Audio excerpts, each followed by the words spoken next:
Herkese merhaba, ben Zeynep. Hobisever YouTube kanalıma hoş geldiniz. Bugün sizlere yapımı oldukça kolay, tığ işi kolay bir örgü bebek battaniyesi anlatımı yapacağım arkadaşlar. Desenimiz çok kolay. Tüm detaylarını adım adım anlatacağım sizlere. Şöyle arkasına da bakalım. Dileyenler bebek battaniyesi, bebek örgülerinde ya da tığ işi çanta olarak da yapabilirler. Gerçekten çok güzel ve yapımı da bir o kadar kolay bir çalışma olacak. Hemen sizlere tığımı göstermek istiyorum. Ben 3,5 milim bir tığ ile çalıştım. İplerim anti peeling özelliğine sahip bebe yünleri. Şimdi dilerseniz kolay modelimizin anlatımına başlayalım. Evet, bismillah diyelim ve zincir yapımıyla başlıyoruz. İstediğiniz uzunlukta zincirler yapabilirsiniz. Zincir sayısı 4 ve 4'ün katları olmalıdır. Sizler de bu şekilde zincirlerinizi hazırlayın. Ben de küçük bir numune anlatacağım. Hazırlayıp geliyorum. Evet, 20 tane zincir hazırladım. Şimdi ikinci zincirime batarak sık iğne yapıyorum. Ve sona kadar yan yana tüm zincirlerime batarak sık iğnemi tamamlayacağım.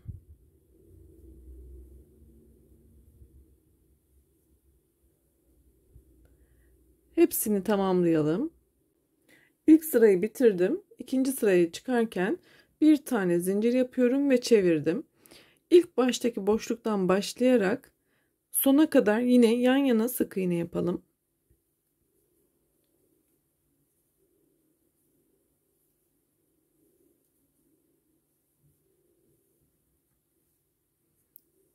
Yine tamamlayalım. İkinci sırayı da sona kadar tamamladım. Şimdi desenimizi yapmaya başlayalım. Bir zincir yapıyorum ve çevirdim. İlk boşluktan başlayarak yan yana 3 tane sık iğne yapalım.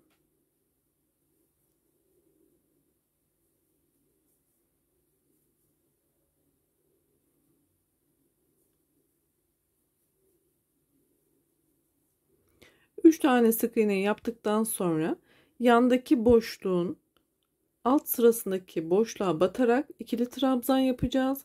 Yine aynı şekilde alt boşluğa batarak bu iki göze ikili trabzan yapacağız. Şimdi yapalım.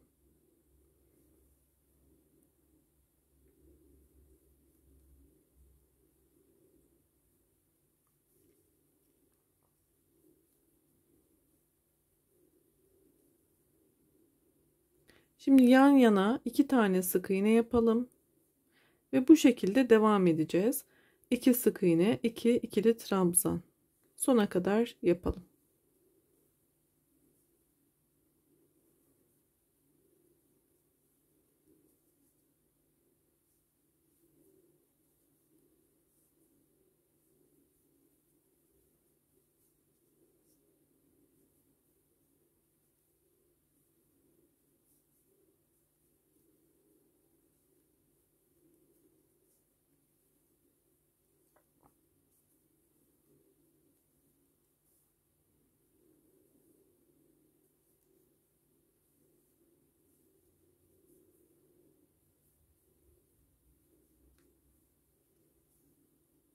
Sona geldiğimde 3 tane sık iğne yaparak sıramı tamamlıyorum.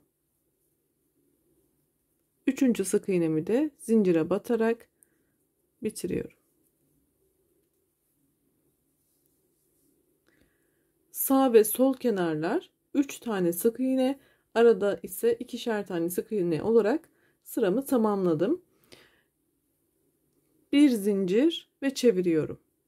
Yine ilk boşluktan başlayarak sona kadar bir sıra sık iğne sırası yapıyorum.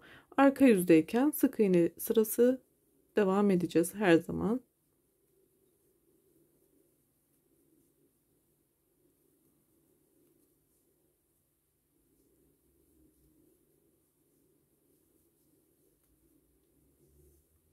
Sırayı tamamlayalım. Evet, biz ilk sıramızda desenimizi 3 tane sık iğne yaptıktan sonra burada kurduk.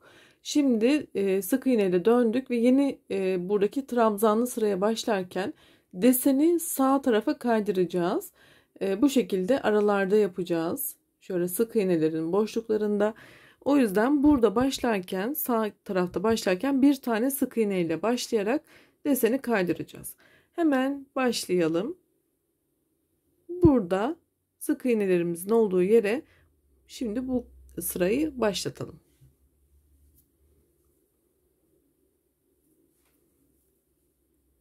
Bir tane zincir yapıyorum ve çevirdim. Desenimi sağ tarafa kaydırırken başlangıçta bir tane sık iğne yapıyorum ve ikili trabzan yapmaya başlıyorum. Burada ikili trabzanlarımızı 1 2 3. boşluğa batarak yapıyoruz. Bu şekilde devam edeceğiz artık.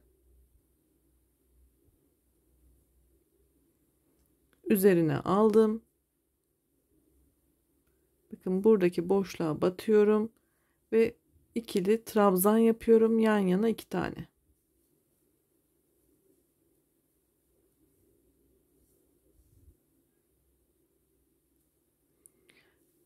Şimdi yan yana 2 tane sık iğne yapıyorum. Ve 2 tane desenin ortasındaki boşluğa geliyorum. Burada da yine bu boşluklara ikili trabzan yaparak devam ediyorum.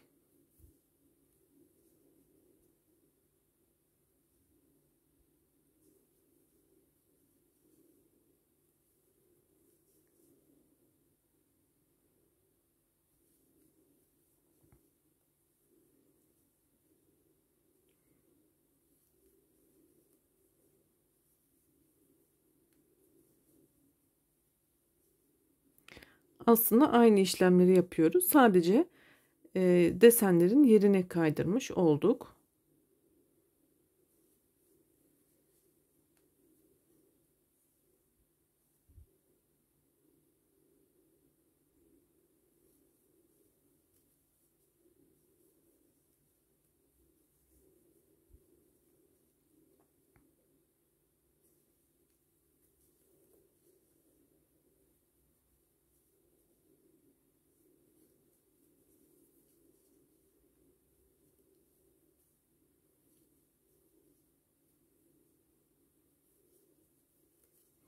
Sol kenara geldiğimizde burada da yine desenlerimizi oluşturacağız.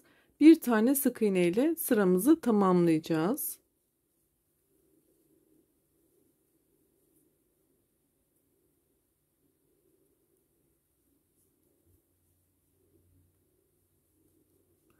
Ve son boşluğa da bir tane sık iğne yaparak bu sıramızı tamamlayalım.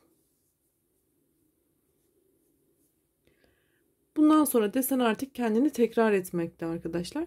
Şimdi sık iğne ile geri döndüğümüzde desenimizi bu boşluğa ilerleteceğiz. Onun için 3 tane sık iğne ile başlayacağız. Oldukça kolay. Bir sıra daha yaparak sizlere yine göstermek istiyorum. Bir zincir yaptım ve ilk sık iğneden başlayarak sol kenara kadar sık iğne yapalım. Bu sırayı da tamamlayalım.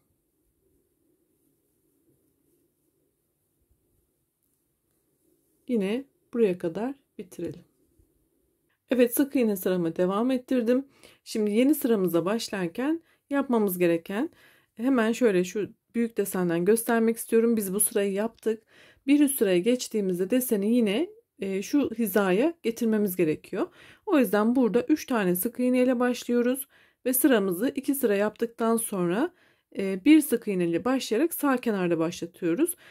Dikkat etmemiz gereken tek kural bu arkadaşlar. İç kısımda başladığında 3 sık iğne, sağ kenarda başladığında 1 sık iğne ile başlatmamız. Hemen şimdi dilerseniz yapalım.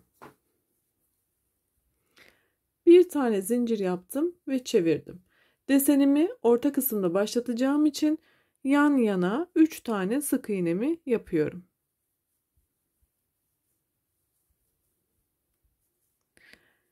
Yine bu sırada 3. boşluğa batarak ikili trabzanımı yapıyorum.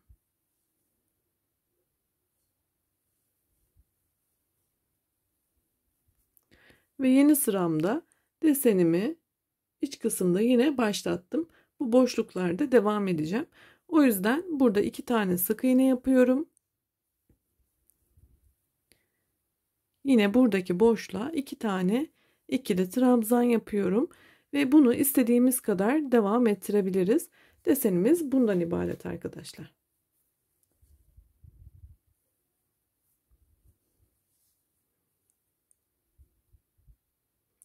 Evet, büyük desene tekrar bakalım. Yapımı oldukça kolay. Umarım sizler de beğenmişsinizdir. Beni izlediğiniz için çok teşekkür ediyorum. Yeni videolarda buluşmak ümidiyle YouTube kanalıma abone olarak bana destek olursanız çok memnun olurum. Abone olmak ücretsiz. Sağlıkla kalın, hoşça kalın.